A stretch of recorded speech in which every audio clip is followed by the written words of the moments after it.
एक पल के लिए चौंक गया। सबने मुड़कर उसकी तरफ देखा। सब उसे ऐसे देख रहे थे कि वो अब क्या जवाब देने वाला है। निखिल ये स्टेटमेंट एक्सपेक्ट नहीं कर रहा था, इसलिए वो थोड़ा घबरा गया। उसने सबकी तरफ देखते हुए एक नर्वस सी मुस्कुराहट दी। टेबल पर अचानक खामोशी छा गई थी, एक ऑकवर्ड साइलेंस। शिवम का निखिल पर किया गया ये सवाल सबको चौकन्ना कर गया। उसकी हिम्मत देख मुकुल को गुस्सा आ गया, पर अपने गुस्से को दबाते हुए उसने पूछा, शिवम भाई, तुम कहना क्या चाहते हो? जरा बात थोड़ा सोच समझ कर मुंह से निकाला करो है। और जिस बारे में तुम्हें पता नहीं, इस बारे में अपना मुंह बंद रखोगे तो ज्यादा बेहतर होगा।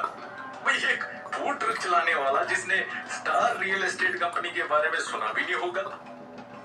शिवम ने कहा, नहीं, मैंने तो बस क्यूरियोसिटी में पूछा, क्योंकि अगर निखिल वाकई में स्टार रियल एस्टेट कंपनी का जनरल मैनेजर है तो उसने वाटर गार्डन टाउनशिप में सबसे सस्ता फ्लैट क्यों खरीदा? मुकुल ने टेबल पर एक हाथ दे मारा।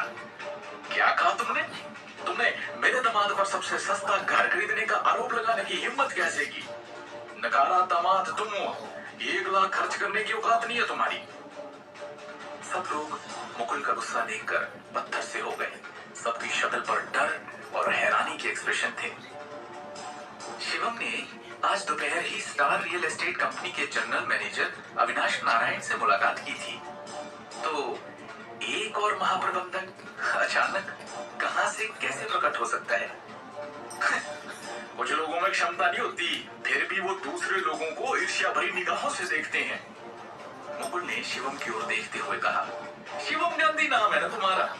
भाई मुझे समझ नहीं आ रहा कि तुम्हारे जैसा बेकार आदमी किसी का दामाद कैसे बन गया।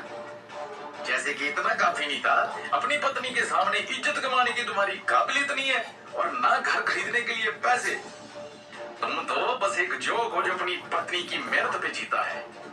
तुम जैसे लोगों से बात करने का मतलब है अपनी हैसियत से नीचे गिरना। शिवम ने मुकुल को इग्नोर करते हुए निखिल से पूछा, मैं कंफ्यूज हूँ, प्लीज लेट मी नो, आपकी अभी की स्थिति क्या है? शिवम चुप रहो, सिमी ने गुस्से से कहा। पैसों की बात आए तो शिवम और निखिल के बीच जमीन आसमान का अंतर था, तो शिवम का ये सब बोलने का मतलब क्या बनता था? नहीं, उसे बोलने दो, मैं सुनना चाहता हूँ कि साबित क्या करना चाहता है। मुकुल ने कहा, क्या हुआ? कहने के लिए कुछ बचा नहीं? निखिल ने शिवम का मजाक उड़ाया। क्या आपने कभी खुद को देखा है? एक घर जमाई होने के अलावा आपकी पहचान क्या है? क्या आप जानते हैं कि आपकी उम्र के आदमी को किस ब्रांड के कपड़े पहनने चाहिए?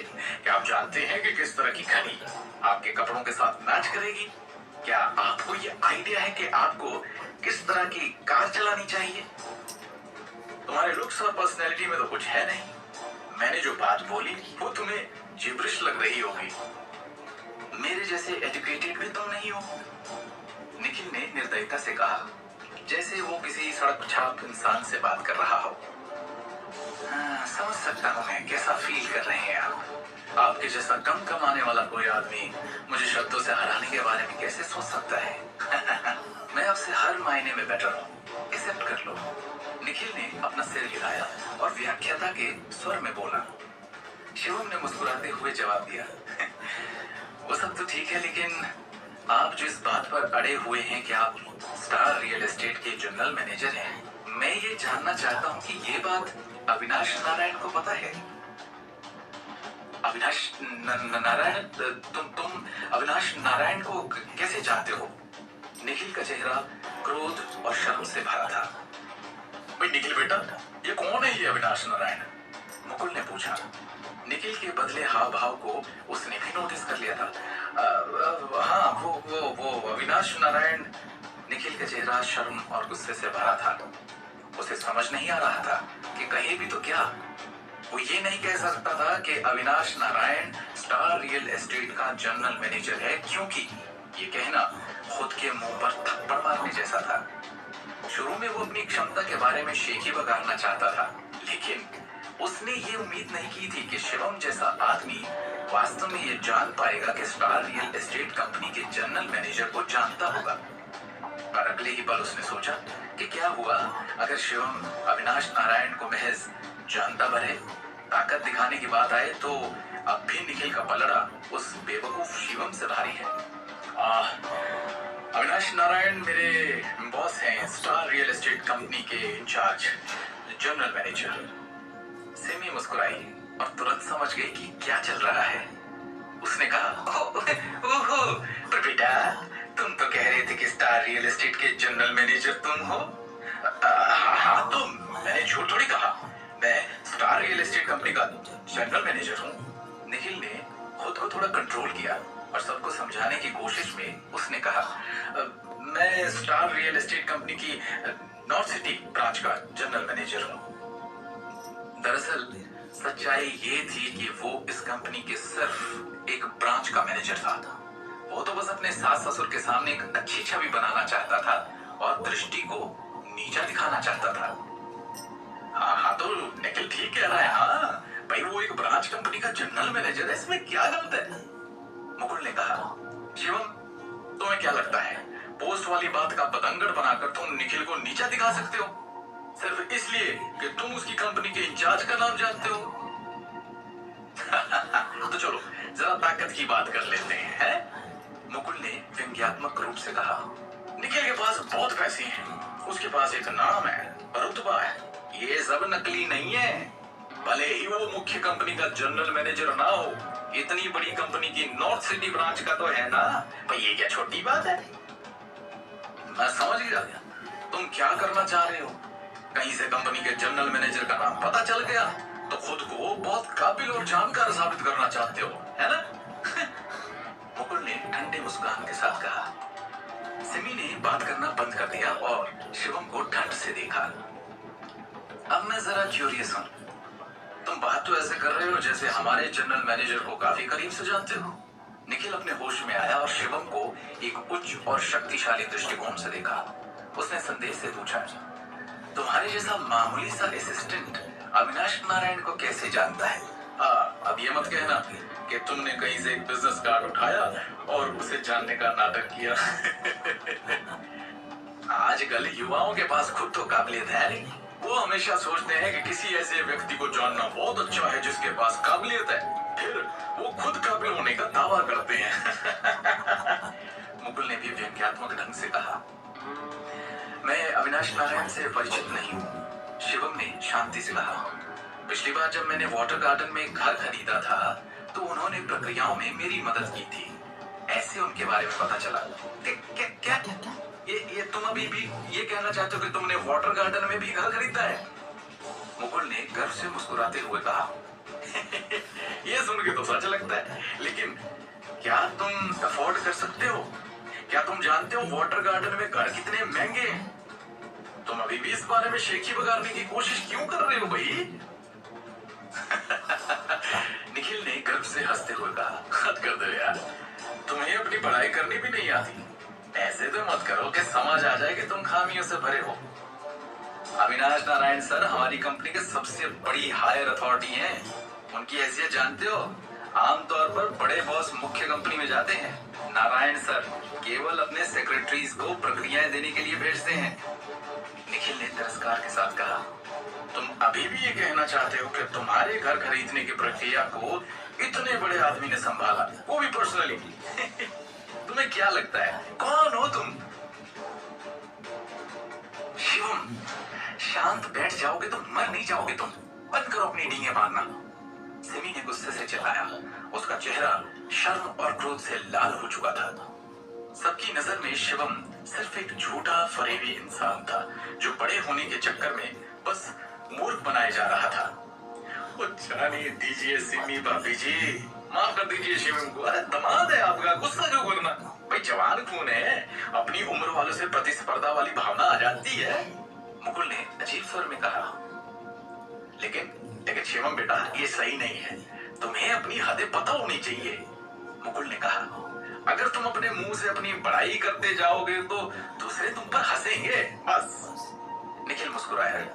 मुकुल ने फिर कहा, हो सकता है कि उसने वाटर गार्डन में घर खरीदा हो, ये भी हो सकता है कि जनरल मैनेजर अविनाश नारायण ने उसका ख्याल भी रखा हो। सही कहा डैड, हमने डिनर तो फिनिश कर ही लिया है, निखिल ने एक चंचल अभिव्यक्ति के साथ कहा। चलो एक साथ वाटर गार्डन चलते हैं और अपनी अपनी हैसियत, मेरा मतलब प्रॉपर्टी पर अपनी नजर डाल लेते हैं। देखते हैं शिवम ने किस तरह का फ्लैट खरीदा है और उसका ग्रेड कितना ऊंचा है। मुकुल ने भी मुस्कुराते हुए कहा, भाई निखिल का सुझाव बुरा नहीं है, इसी बहाने आप हमारा नया घर भी देख लेंगे जिसकी पार्टी हम यहाँ मना रहे हैं। सिमी और अखिल के चेहरे फक पड़ गए। उन्होंने शिवम को नाराजगी से देखा। इस स्थिति में वो कैसे निपटेंगे? वो जाने दीजिए ना अंकल आंटी, मॉम डैड छोड़िए ना, मुझे नहीं लगता हमें वहां जाना चाहिए। दृष्टि ने बोलने के लिए अपना मुंह खोला और खन्नास को रोकने की कोशिश की। उसका चेहरा खुद उतरा हुआ था और कहीं ना कहीं उसे डर भी था। नहीं बेटे दृष्टि, भाई मुझे तो लगता है हमें जाना चाहिए। मुकुल ने हार नहीं मानी और चंचलता से कहा, देखो मैं पहले ही कह चुका हूँ, अब नहीं गए तो मुझे अच्छा नहीं लगेगा। इसके अलावा अगर शिवम ने भी वहाँ घर खरीदा है तो भविष्य में हमारे दोनों परिवार फिर से पड़ोसी बन जाएंगे, है ना?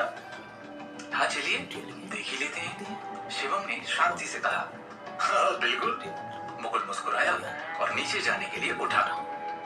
निखिल और ऋषु भी उठे और गाड़ी चलाने के लिए नीचे चले गए।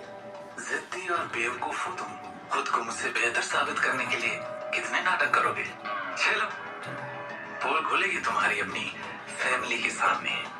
शिवम के पास से गुजरते हुए निखिल ने ठंडे स्वर में कहा। शिवम ने कुछ नहीं कहा, वो भी उठ खड़ा हुआ और नीचे चला गया। दृष्टि क्यों लेकर आई तुम इसे डिनर पर? अब क्या करोगी बोलो? सिमी ने असंतोष के साथ कहा। वो अखिल के साथ भारी मन, डर और शर्म की भावना के साथ रेस्टोरेंट से बाहर निकली। दृष्टि शिवम के पास गई और संदेह से पूछा, शिवम क्या तुमने सच में वाटर गार्डन में फ्लैट खरीदा है? शिवम ने सिर हिलाया। दृष्टि बस उसे हैरानी से देखती रही और उसने कोई और सवाल नहीं पूछा। परिवार वाले कार में सवार हो गए। 20 मिनट बाद वाटर गार्डन में गगनचुंबी इमारतों की पंक्तियां, उत्तम आवासीय सुविधाएं, उद्यान और तालाब चकाचौंध कर देने वाले थे। शिवम 40-50 मंजिला इमारत में अकेला बैठा था और उसने हाथ में एक जली हुई सिगरेट पकड़ रखी थी। उसकी सिगरेट खत्म होने के बाद दृष्टि का परिवार और ऋषु का परिवार दरवाजे से बाहर चला गया। मुकुल ने खुशी से कहा, भाई साहब, भाभी जी, भाई हमारे नए घर के बारे में क्या कहूँ? हमने सोना चांदी हीरे तो बहुत खरीदे, लेकिन ये अलग है। हमारा छतरपुर वाला घर 10 साल से भी अधिक पुराना है। उसका प्रति वर्ग मीटर अधिकतम 3000 में बेचा जाता शायद, लेकिन इस घर का प्रति वर्ग मूल्य भाई उससे कहीं ज्यादा है। सिमी और अखिल शर्मिंदा हुए जा रहे थे। सिमी को तो ऐसा लग रहा था जैसे धरती फट जाए और वो उसमें समा जाए। ये घर काफी अच्छा है, आपका दामाद सच में होनहार है भाई साहब। अखिल ने मजबूरी के साथ मुस्कुराकर कहा, अरे नहीं, दामाद तो आपका ज्यादा होनहार है। उसी ने कहा ना कि ये सबसे सस्ता घर है इस टाउनशिप में है? मुकुल ने व्यंग्यात्मक ढंग से कहा, तो भाई साहब चलते हैं, देखिए तो आपके दामाद ने कितना महंगा और कितने ऊंचे स्टार का घर खरीदा है वाटर गार्डन में। अखिल और सिमी ने एक दूसरे को डर से देखा और फिर गुस्से में शिवम को। खन्ना का परिवार काफी खुश और संतुष्ट लग रहा था। सबकी नजरें शिवम पर टिकी हुई थी।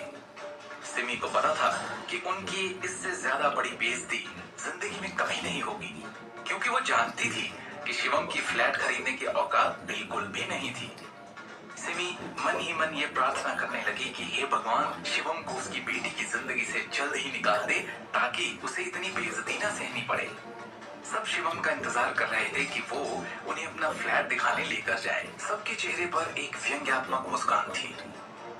क्या होगी सबकी प्रतिक्रिया शिवम का खरीदा हुआ फ्लैट देखकर?